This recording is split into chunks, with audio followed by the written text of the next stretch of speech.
अस्सलाम dear students and all viewers, I hope you are all fine. तो कल जो है बेसिकली टेस्ट हुआ था यूनिवर्सिटी ऑफ सिंध का 13 अक्टूबर 2024 को। ठीक है, आज हम उसके जो है मैथ्स पोर्शन के क्वेश्चंस को सॉल्व करेंगे। ठीक है, तो अगर आप मेरे यूट्यूब चैनल पर न्यू आए हैं तो काइंडली चैनल को सब्सक्राइब कर लें और बेल आइकन पर क्लिक कर लें ताकि आने वाली हर वीडियो आपको मिल सके। ठीक है, तो स्टूडेंट्स देखें, मैं यहाँ पे क्या करूँगा कि आपको नीचे जो है सवाल आपको नीचे नज़र आ जाएगा। ठीक है, यहाँ पे आपको सवाल नीचे ये पट्टी में नज़र आएगा, तो मैं यहाँ पे सिर्फ आपको सॉल्व कराता जाऊँगा पढ़ के। ठीक है, तो आप वो है आप समझें। ठीक है, जो कल जो है हमारे पास 13 अक्टूबर 2024 को जो क्वेश्चंस आए थे, ठीक है, संडे वाले दिन, आज हम जो है उसके मैथ्स पोर्शंस के क्वेश्चंस को पढ़ेंगे। ठीक है, आज हम पहले 10 क्वेश्चंस को डिस्कस करेंगे इंशाल्लाह नेक्स्ट वीडियो में, फिर 10 क्वेश्चंस को तो आप समझें। ठीक है, पहले देखो, पहला क्वेश्चन तो मैंने लिखा हुआ है, बाकी जो अगले जो भी क्वेश्चन आपको नज़र आएंगे वो नीचे आपको नज़र आते जाएंगे। ठीक है, मैं रीड करूँगा उस क्वेश्चन को और साथ यहाँ पर सॉल्व कराऊँगा। ठीक है, देखो पहला क्वेश्चन हमारे को क्या दे रहा है, वो कह रहा है express 36 divided by 90 as percentage. ठीक है, 36 डिवाइडेड बाई 90 को हमने क्या करना है, परसेंटेज में कन्वर्ट करना है। तो हमारे को ये ऑप्शन गिवन थे, तो इसका सोल्यूशन हमारे पास क्या होगा, वो कह रहा है 36 डिवाइडेड बाई 90। ठीक है, तो इसको मल्टीप्लाई करेंगे 100 से, जो हम परसेंटेज में कन्वर्ट करते हैं तो क्या 100 से मल्टीप्लाई करते हैं। ठीक है, तो 0 से 0 कैंसिल, 3 3 ज़ा 9, तो 3 12 ज़ा कितना हो जाएगा 36। ठीक है, 3 1 ज़ा 3, 3 4 ज़ा 12, तो 4 ने 10 को मल्टीप्लाई करा तो कितना आ गया 40%। ठीक है, तो हमारे पास बी ऑप्शन राइट है। ठीक है, और इसी तरह आपको जो है अब सेकंड क्वेश्चन आपको नीचे नज़र आएगा। ठीक है, मैं रीड करूँगा सेकंड क्वेश्चन। देखो आपको क्या दे रहा था, वो सेकंड क्वेश्चन दे रहा है 25% ऑफ, ठीक है, 30%, ठीक है, और आपके पास ऑफ 45% इज इक्वल टू, तो वो आपसे पूछ रहा है कि जो है आपके पास कि 25%, 30% ऑफ 40% जो है किसके इक्वल होगा। अब देखो यहाँ पे हम क्या करते हैं, इसका सॉल्यूशन करेंगे। ठीक है, अब जैसे करेंगे तो परसेंट की जब परसेंटेज की साइन को जब रिमूव करेंगे तो हमारे पास डिवाइड में क्या आ जाता है 100। इसी तरह ऑफ का मतलब क्या है, मल्टीप्लाई। ठीक है, तो 30 सेम प्रोसेस यहाँ पर होगा। ठीक है, इसके बाद मल्टीप्लाई 45 डिवाइडेड बाई 100। ठीक है, अब यहाँ पे क्या होगा, हमारे पास 0 से 0 कैंसिल हो गया। ठीक है, कैंसिल आउट करते जाओ, जो भी चीज़ टर्म कैंसिल हो रही है। ठीक है, तो 5 5 ज़ा 25, 5 2 ज़ा 10 हो गया। ठीक है, और इसी तरीके से आपके पास हो गया यहाँ पे आप कैंसिल कर लो, 5 1 ज़ा 5, 5 2 ज़ा 10 हो गया। और क्या चीज़ कैंसिल हो रही है, यहाँ 5 का टेबल लगा लो, 5 9 ज़ा 45, 5 2 ज़ा 10, तो यहाँ पे आपके पास कितना बचा, यहाँ पे आपके पास 3 बचा और 9 बचा, 3 9 ज़ा कितना हो जाएगा 27। ठीक है, इसी तरीके से आप जो हो यहाँ पे मल्टीप्लाई कर लो, यहाँ पे बचा 2, यहाँ पे बचा 2, यहाँ पे क्या बचा 20 बचा। ठीक है, तो आप 2 2 ज़ा 4, 4 2 ज़ा 8। ठीक है, तो यहाँ पे कितना हो जाएगा 80। जब 27 को हम 80 से डिवाइड करेंगे तो हमारे पास आंसर कितना आ जाएगा, यहाँ पे 0.3375। ठीक है, तो ये हमारे पास राइट ऑप्शन है। थर्ड क्वेश्चन को देखें।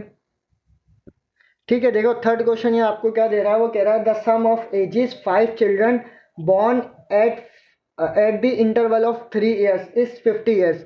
ठीक है, देखो आपको यहाँ पे कहने का चाह रहा है, वो कह रहा है अगर हम जो हमारे पास 5 बच्चे हैं, ठीक है, अगर हम उनकी एजेस का सम करें, ठीक है, और जो है उनकी एजेस का सम करें वो बराबर आ रहा है किसके 50 के, और जो उनके बीच में इंटरवल है, इंटरवल का मतलब जो उन लोगों की बीच की जो गैप है, उन लोगों के बच्चों की जो एजेस का जो गैप है वो है 3 साल का। ठीक है, यानी कि अगर एक 3 साल का, जो दूसरा 6 साल का होगा, तीसरा 9 साल का होगा, तो मतलब उनकी जो एजेस का गैप है वो कितना आ रहा है, 3 साल का गैप आ रहा है। उनकी एजेस का सम करें तो किसका बराबर आ रहा है 50 के। तो वो बताओ the age of the youngest child is, तो ये बताना हमें कि जो आपके पास यंगेस्ट चिल्ड्रन होगा उसकी एज क्या होगी। ठीक है, तो ये सवाल आपने देख लिया। ठीक है, ऑप्शन हमें गिवन है 4। अब देखो ये कैसे होगा कि आपके पास कितने बच्चों की बात कर रहा था, 5 बच्चे। ठीक है, देखो मैंने यहाँ पे सोल्यूशन लिख के, ठीक है, मैंने यहाँ पे क्या करूँगा, देखो 1 2 3 4 5। ठीक है, मैं चाहता मैं ऐसे भी लिख सकता था, लेकिन आपको आसानी के लिए मैं ऐसे लिख रहा हूँ। ठीक है, अब देखो 5 बच्चों की लिख लिया हमने, 5 लिख लिया। अब कितने 5 बच्चों की बात कर रहा था, वो आगे क्या रहा था आपको, द सम ऑफ 5 चिल्ड्रंस। ठीक है, अगर हम उनकी एजेस का सम करें, और वो आगे बोल रहा था क्या eight the interval of 3 years, यानी कि उनके बीच का जो गैप है कितने साल का, 3 साल का। इससे पहले मैंने आप लोगों को एज प्रॉब्लम का लेक्चर समझाया था। ठीक है, अगर आपने वो नहीं देखा तो आप वो देखिएगा, तो उसमें मैंने क्वेश्चन कराया था, उसमें आपको लोगों को समझाया था मैंने। एक क्वेश्चन कराया था जिसमें मैंने बताया था कि जो 3 भाई हैं, अकरम, नवीद और जो है अहमद, उन्हों की जो एजेस का जो है सम 27 के बराबर आ रहा था। तो उन्हों की जो एज गैप जो है कितना होगा, उन्हों की एज गैप वो सॉरी वहाँ पे दे रहा था, वो 2 ईयर्स दे रहा था। हमने वहाँ पे कैसे लिखा था कि अगर हमने एक की सपोज कर ली कि 1 की एज जो है x है, तो सेकंड की एज कितनी होगी वहाँ पे x + 2, लेकिन यहाँ पे कितने साल का गैप दे रहा है, तीन साल का गैप दे रहा है, ठीक है। अब जब 3 साल का गैप है तो हम यहाँ क्या करेंगे, x+3, ठीक है, इसी तरीके से x+6, इसी तरीके से x+9, ठीक है, x+12, ठीक है। यहाँ पे ये क्यों लिखा, क्योंकि वो 3 साल का गैप दे रहा था ना, तो देखो हमने यहाँ 3 साल का गैप आ गया, ठीक है। अब वो कह रहा है अगर हम इनकी एजेस का, इन पाँचों की एज का सम करें, यानी कि x+3, ठीक है, इसी तरीके से प्लस x+6, इसी तरीके से x+9, इसी तरीके से x+ जो है हमारे पास 12 हो जाएगा। जो इनकी एजेस का सम आ रहा है वो किसके बराबर आ रहा है, 50 के। तो बताओ जो यंगेस्ट चिल्ड्रन होगा उसकी एज क्या होगी, यंगेस्ट माने जो सबसे कम उम्र का, तो सबसे कम उम्र का यहाँ पे कौन है, ये x है, यंगेस्ट यही है ना। और जो है हमारे पास सबसे जो है वो कौन सा होगा, जो सबसे ओल्डर होगा, एल्डर होगा, वो हमारे पास ये वाला होगा, ठीक है। सबसे बड़ा ये होगा, सबसे छोटा बच्चा ये है हमारे पास। तो इसकी हमें बतानी है कि एज क्या होगी, यानी कि एक्स की वैल्यू हमें बतानी है। तो यहाँ पे देखो एक्स कितनी दफ़ा, 1 2 3 4 5, ठीक है। 5x से तो कितना हो जाएगा, 5x। यहाँ पे हमने डायरेक्ट सम करेंगे, ठीक है। इसलिए 3 और 6 9 9 9 18, 18 और 12 कितने हो जाएंगे, 30, ठीक है, इक्वल टू 50। अब जब ये 3 जो है यहाँ पे 30 जो है यहाँ पे प्लस का, वहाँ जाके किस में हो जाएगा, माइनस का। तो 5x 50 माइनस का 30, ठीक है। तो यहाँ पे कितना हो जाएगा, 5x बराबर हो जाएगा किसके, 20 के, ठीक है। तो यहाँ पे मैं डायरेक्ट कर देता हूँ, 5 1 5 5 4 20। तो x की वैल्यू यहाँ पे आ गई 4 आ गई, ठीक है। यानी कि 4 ईयर्स का होगा, यानी कि x की वैल्यू मालूम करनी थी ना। तो आपके पास सबसे छोटा बच्चा होगा वो कितने साल का होगा, 4 साल का होगा, ठीक है। अब चौथे क्वेश्चन की तरफ चलते हैं, ठीक है। अब देखो चौथा क्वेश्चन को देखो, क्वेश्चन नंबर 4 क्या कह रहा है आपको, वो क्वेश्चन दे रहा है, ये मैंने वर्ड प्रॉब्लम वाला क्वेश्चन दे रहा है, ठीक है। मैंने आप लोगों को ये लेक्चर भी समझाया था, वो लिंक भी मैं आपको आई बटन में दे रहा हूँ, आप देखिएगा।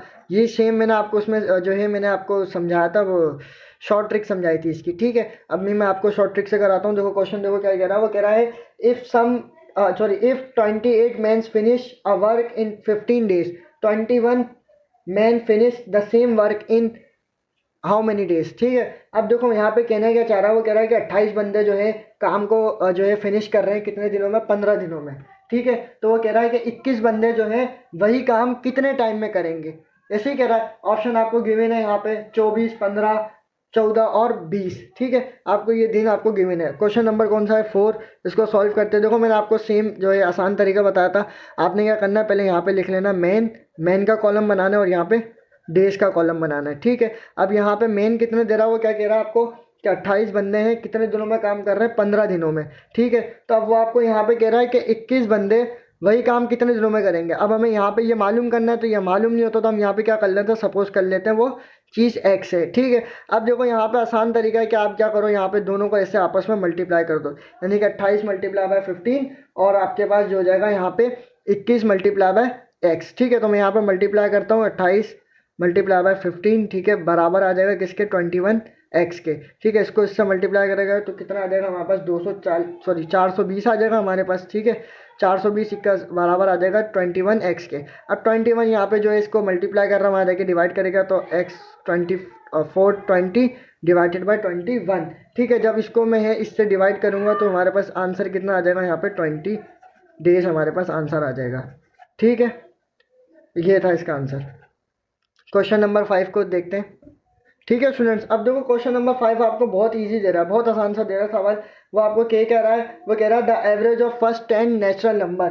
मैंने आप लोगों को एवरेज वाला टॉपिक पढ़ाया था, ठीक है। फर्स्ट लेक्चर मेरा वो उसी पे था, तो मैंने उसमें आप लोगों को बताई थी कि जो है जब आपके पास जो है इस तरीके से सवाल दे दे कि जो है first 10 natural number, first 10 even number, first 10 odd numbers, तो इनका एवरेज क्या होता है, ठीक है। ये मैंने आपको ट्रिक बताई थी। देखो उसमें सवाल आपको वही ले लिया, वो कह रहा है the average of first 10 natural number is, ठीक है। हमें शुरू के 10 नेचुरल नंबर का जो है शुरू के 10 नेचुरल नंबर का एवरेज निकालना है। तो कैसे निकालेंगे, देखो क्वेश्चन नंबर कौन सा हमारे पास 5 है।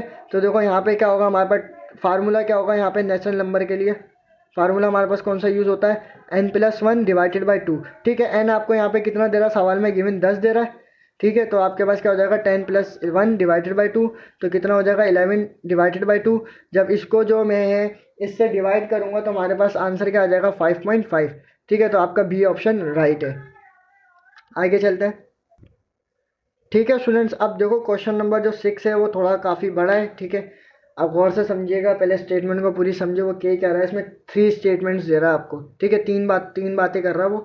अब पूरी गौर से सवाल को समझे, आपको क्वेश्चन नज़र आ रहा होगा, ठीक है। देखो क्वेश्चन क्या दे रहा है, वो कह रहा है the price of 2 sari and 4 shirts इस ₹1600, ठीक है। आपको क्या कह रहा है, वो कह रहा है 2 साड़ी हैं और 4 शर्ट है, वो कितने रुपए में हमने खरीदी है, 1600 रुपये में, ठीक है। आगे कह रहा है with the same money one can buy 1 sari and 6 shirts, ठीक है।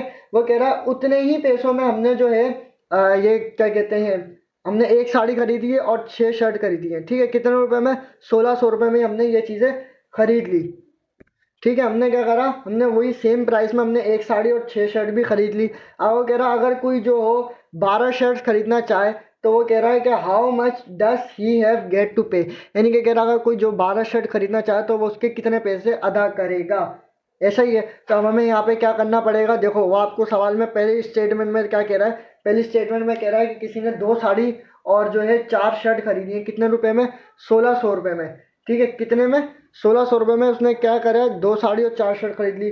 फिर उतने पैसे में उसने जो है 1 साड़ी और 6 शर्ट खरीदी। तो फिर आप वो कह रहा है जो 12 शर्ट खरीदना चाहेगा, खाली 12 शर्ट, तो कितने पैसे पे करेगा। तो हमें यहाँ पे क्या करना है, शर्ट की प्राइस निकालनी है कि एक शर्ट कितने की होगी। इसी तरीके से पहले हमें एक शर्ट की प्राइस निकालेंगे ना, तो क्वेश्चन नंबर 6 से सोल्यूशन करते हैं, ठीक है। अब देखो, अब आप यहाँ पे क्या करो, पहले सपोज कर लो कि हमारे पास जो एक साड़ी है, यानी कि 1 साड़ी की प्राइस हम सपोज कर लेते हैं वो एक्स है। एक साड़ी की प्राइस, हमें एक साड़ी की नहीं पता ना, उसने बोला है कि 2 साड़ी और 2 साड़ी और 4 शर्ट हमने खरीदी है और टोटल पैसों में आई है कितने, 1600 रुपये में से। तो अभी आपको एक की प्राइस नहीं मालूम है कि एक जो है एक साड़ी कितने की है और एक शर्ट कितने की है। तो इसी तरीके से एक शर्ट की भी प्राइस आप क्या करो, सपोज कर लो वो क्या है, वाई है, ठीक है। एक सपोज कर लिया एक्स, तो दूसरा हमने वाई क्या सपोज कर लिया, वो एक्स है, ठीक है। अब यहाँ पे देखो इक्वेशन बनेगी। इक्वेशन कैसे बनेगी, पहली स्टेटमेंट में आपको क्या बोल रहा था कि 2 साड़ियाँ, ठीक है, और कितनी, 4 शर्ट, कितने में खरीदी उसने, 1600 में। तो यहाँ पे हमारे पास हमने एक साड़ी की जो है कितने सपोज करिए प्राइस एक्स सपोज करिए, तो इसके साथ क्या आ जाएगा एक्स, और हमने एक शर्ट की सपोज क्या करिए वाई, तो हमारे पास वाई आ जाएगा, ठीक है। ये इक्वेशन बना के हमारे पास सॉल्व होगा, वरना ऐसे ये सॉल्व नहीं होगा, ठीक है। हमने इक्वेशन बनाना है, इसको इस तरीके से सॉल्व करना है। अब आगे क्या कह रहा है आपको दूसरी स्टेटमेंट में, कि उसने एक साड़ी खरीदी है और क्या खरीदा है, 6 शर्ट खरीदी है, यानी कि एक साड़ी, तो एक साड़ी जो हमने सपोज कर ली थी वो भाई एक्स है, ठीक है। इसी तरीके से आपके पास आगे बोला था 6 शर्ट, यानी कि 6 शर्ट, तो उसके साथ क्या आ जाएगा वाई, क्योंकि हमें वाई जो है सपोज कर रहा है कि एक शर्ट वो कितने की है, और वो बराबर आ जाएगा वो भी 1600 के, ठीक है। ये हमारे पास इक्वेशन 1 हो गई, ये हमारे पास इक्वेशन नंबर 2 हो गई। अब हमें क्या करना है, अब देखो, अब मैं जो है ये मैंने देखा ये क्वेश्चन हमारे पास बड़ी है, ये छोटी है, तो हम क्या करेंगे, इसको सेम थोड़ा जो इसको सेम बनाएंगे ताकि हम सब्ट्रैक्ट कर सकें। तो मैं क्या करूँगा, 2 को मल्टीप्लाई कर दूंगा, ठीक है। 2 मल्टीप्लाई बाय इक्वेशन 2, ठीक है। इक्वेशन 2 से मैं जो है मल्टीप्लाई कर देता हूँ किसको, 2 को। जब मैंने इसको 2 से मल्टीप्लाई करा तो किसा आ जाएगा, एक्स प्लस 6y, ठीक है, इक्वल टू 1600, ठीक है। जब मल्टीप्लाई कर लो तो हमारे पास क्या बन जाएगा, 2x, ठीक है, 2 6 12, 12y, यहाँ पर हो जाएगा हमारे पास 32, ठीक है, 3200 रुपये, ठीक है। तो ये हमारे पास बन गई तीसरी इक्वेशन। अब क्या होगा, अब आप देखो आपको किसकी वैल्यू मालूम करनी है, वाई की, यानी कि एक शर्ट की प्राइस आपको मालूम करनी है। तो आप क्या करो, आप तीसरी इक्वेशन में से 1 को माइनस कर दो, यानी कि सब्ट्रैक्ट कर दो, ठीक है। तो आप क्या करोगे, यहाँ पे आप लिख लोगे 2x, ठीक है। आप इस तरीके से लिख लो 2x प्लस 12y, सॉरी इस तरीके से बराबर है 32, ठीक है, 3200 रुपये के। और यहाँ पे आप जो लिख लो 2x प्लस का 4y, ठीक है, 1600। ये आपके पास तीसरी इक्वेशन है, ये आपके पास पहली इक्वेशन है। अब सब्ट्रैक्ट करना, माइनस करो, तो आपके पास सेम वैल्यू तो कट जाएगी, 2x आपके पास कैंसिल हो जाएगा, ठीक है। आपके पास 12 में से 4 जाएंगे तो कितने बचेंगे, यहाँ पे 8y, यहाँ पे माइनस होगा, ठीक है। आप लोग अगर बोलोगे प्लस है, आपको पता होगा कि जब हम इस तरीके से करते हैं सब्ट्रैक्ट तो हमारे पास साइनें चेंज हो जाती हैं, यहाँ माइनस होगा, यहाँ भी क्या हो जाएगा, माइनस हो जाएगा। तो 12 में से 4 जाएंगे, कितने बचेंगे, 8y, ठीक है। यहाँ कितना बचेगा हमारे पास, 1600 ऐसे ही बचेगा, ठीक है। 8 जो है अब जहाँ मल्टीप्लाई कर रहा हूँ वहाँ जाके डिवाइड हो जाएगा, तो कितना हो जाएगा, 1600 डिवाइडेड बाई 8, ठीक है। तो हमारे पास एक जो है वैल्यू क्या आ जाएगी, 200 रुपये, यानी कि आपके पास एक शर्ट कितने रुपए की पड़ ली है, 200 रुपये की। ऐसा ही है कि हमने एक शर्ट की प्राइस सपोज की थी, वो क्या है, वाई, हमें वाई की वैल्यू पता लग गई कितनी आ रही है, 200 रुपये। अब हमें किसकी वैल्यू मालूम करनी है, अब हमें क्या बोला था, 12 शर्ट कितने की है, 12 शर्ट का पूछ रहा था ना, वो कितने रुपए की हमें मालूम नहीं है। अब इस 200 को मल्टीप्लाई कर दो 12 से, 200 मल्टीप्लाई बाय 12, तो कितना आ जाएगा हमारे पास, 2400, ठीक है। तो यानी कि आप 12 शर्ट के कितने पैसे पे करोगे, 2400 रुपये पे करोगे, ठीक है। अब ये समझो कि अगर जो है अगर यही सवाल आपके पास सेकंड फेज में आ जाता है, अब सेकंड फेज में पता है कैसे आएगा, वो आपको बोलेगा कि आपके पास अभी उसने क्या बोला, साड़ी की शर्ट की प्राइस बोली है, वो आपके पास पूछ ले भाई साड़ी की प्राइस क्या होगी। अब सेम है, आपने वाई की वैल्यू निकाल दी ना, वाई की वैल्यू को आप क्या करना, 1 में पुट कर देना इस वाली इक्वेशन में। कौन सी वाली में, इस वाली में। इस वाली में पुट करोगे तो आपके पास किसकी वैल्यू आ जाएगी, एक्स की। जब एक्स की वैल्यू आ जाएगी तो आपके पास आंसर होगा। अगर आपसे बोल दे कि ना वो साड़ी, जितनी भी साड़ी, अगर आप जैसे उसने अभी 12 बोल दिया, यहाँ पे क्या है शर्ट है, अगर वो बोल दे 12 साड़ी है, ठीक है, तो वो कितने की होगी, जो एक्स की वैल्यू आएगी ना उसको 12 से मल्टीप्लाई कर देना, आपके पास जो है वैल्यू आ जाएगी किसकी, एक्स की, ठीक है, जो मतलब साड़ी की वैल्यू आ जाएगी, ठीक है। तो उम्मीद करता हूँ कि आपको ये 6 सवाल इजीली समझ में आए होंगे, ठीक है। अब आगे जो है और क्वेश्चंस को देखते हैं, ठीक है स्टूडेंट। अब देखो क्वेश्चन नंबर 7 आपको क्या दे रहा है, वो दे रहा है कि मॉड के अंदर -4 है, फिर प्लस मॉड 4, उसके बाद -4, उसके बाद प्लस का 4, बोल रहा है कि ये किसके इक्वल होगा, ठीक है। ये वाला क्वेश्चन बहुत बहुत ईजी था यार, सबसे ईजी जो मैं कह रहा हूँ ना, सबसे ईजी क्वेश्चन ये था। अब देखो आसान है, वो क्या बोल रहा था, मॉड के अंदर -4 है। अच्छा, इस तरह का क्वेश्चन आ जाए ना, मॉड के अंदर वैल्यू भले पॉजिटिव हो या नेगेटिव हो, ठीक है, इसका आंसर हमेशा क्या आता है, पॉजिटिव ही आता है। यानी कि अगर इसके अंदर -4 है तो आपको ये इनपुट आउटपुट में क्या देगा, अगर आपने इनपुट -4 रखा हुआ है तो आपके पास -4 हमेशा कन्वर्ट हो जाएगा +4 में, ठीक है। प्लस है तो वो प्लस में ही रहेगा, प्लस का 4, -4 प्लस का 4 कैंसिल हो गया, तो 4 और 4 कितने होगा, 8, ठीक है। तो 8 आपका आंसर था। अब जो भी ऑप्शन था 8 वो आपको नीचे नज़र आ रहा होगा स्टेटमेंट में, ठीक है। अब इसी तरीके से अब देखो क्वेश्चन नंबर 8 को देखो। अब 8 जो है थोड़ा वो लेंदी है, तो मैं वो लास्ट में कराऊंगा। अभी क्वेश्चन नंबर आप 9 के ऊपर चलो, ठीक है। आपके पास 5 पेपर्स होंगे ना, आप वो खोल के देखिएगा, ठीक है। अब देखो क्वेश्चन नंबर 9 आपको क्या दे रहा है, वो कह रहा है the simplest form of the ratio 15:20। वो क्या पूछ रहा है क्वेश्चन नंबर 9 में, ठीक है। वो आपको क्या बोल रहा है कि जो है 15:20 की सिंपलेस्ट फॉर्म क्या होगी, ठीक है, ऐसी बोल रहा है सिंपलेस्ट फॉर्म आपसे पूछ रहा है। तो देखो इसका सॉल्यूशन क्या होगा, क्या है हमारे पास, हमने क्या करना है, 15 को डिवाइड कर देना 20 से। ऐसे ही लिखते हैं ना रेशो को, आप ऐसे भी लिख सकते हो, ऐसे भी लिख सकते हो, ठीक है। तो यहाँ पे आप क्या करो, 5 का टेबल लगा दो, 5 3 15, 5 4 20, तो क्या आ जाएगा 3/4। अब इसको रेशो की फॉर्म में लिख दो, ऐसे हो जाएगा 3:5। तो आपके पास जो है बी ऑप्शन राइट है, ठीक है स्टूडेंट्स। अब चलते हैं क्वेश्चन नंबर 10 की तरफ, ठीक है। अब देखें क्वेश्चन नंबर 10 आपको क्या दे रहा है, ये आईक्यू का आपको क्वेश्चन दे रहा है, ठीक है, सीरीज़ वाला। ये मैंने नंबर सीरीज़ वाला लेक्चर मैंने आपको समझाया था आईक्यू में, आईक्यू का मैंने एक लेक्चर अपलोड किया था, जो है नंबर सीरीज़ के इस तरह के सीरीज़ को किस तरीके से सॉल्व करते हैं, कैसे पता चलेगा अगला नंबर कौन सा है, तो वो उसकी लिंक मैं आई बटन में दूंगा, आप वॉच कर लीजिएगा। देखो आपको सवाल क्या दे रहा है, वो कह रहा है 6, 11, 21, 36 एंड 56। आगे पूछ रहा है कि आपके पास यहाँ नंबर कौन सा आएगा, ठीक है, बहुत ही ईजी दे रहा था यार। अब देखो सबसे पहले हम क्या करते हैं, डिफरेंस निकालते हैं। इन दोनों का डिफरेंस निकालो तो कितना आएगा, 5 का डिफरेंस आएगा। इन दोनों का निकालो तो कितना आ रहा है, 10 का आ रहा है, ठीक है। इन दोनों का डिफरेंस निकालो तो कितना आ रहा है, 36 और जो है 21 का। हमारे पास यहाँ 15 का डिफरेंस आ रहा है, इसका निकालो तो कितना आ रहा है, 20 का। अब एक चीज़ आप नोट करो, तो डिफरेंस कैसे आ रहा है हमारे पास, डिफरेंस हमारे पास जो नंबर्स आ रहे हैं डिफरेंस में वो कैसे आ रहे हैं, 5 आ रहा है, 5 के बाद वो क्या हो रहा है, 10, मतलब 5 इंक्रीज़ हो रहा है, फिर 5 इंक्रीज़ हुआ, फिर हमारे पास उसने 5 ऐड करके उसने क्या करा, नंबरों को ऐड किया। अब हमारे पास अगला जो नंबर बनेगा वो क्या होगा, 25 नंबर के बाद जो नंबर होगा वो हमारे पास अगला नंबर होगा। ऐसे ही होगा कि 5 नंबर के बाद 11 था, ठीक है, फिर 10 नंबर उसने ऐड किए तो हमारे पास 21 बना, उसने 15 नंबर ऐड किए, तो वो 5 5 के नंबर जो है ऐड कर रहा था, ठीक है। यानी कि अब 20 में हम क्या करेंगे, 20 में 5 ऐड होंगे तो कितना हो जाएगा, 25। तो अगला नंबर जो होगा उसमें होगा तो 25 ऐड होगा, यानी कि 56, और हमारे पास आ जाएगा 25। इन दोनों का सम करेंगे तो 81 हमारे पास आंसर आ जाएगा, ठीक है। तो आपके पास सी ऑप्शन राइट है, इसमें सी ऑप्शन दे रहा था आपको, ठीक है, सी ऑप्शन 81 दे रहा, तो सी ऑप्शन राइट है, ठीक है।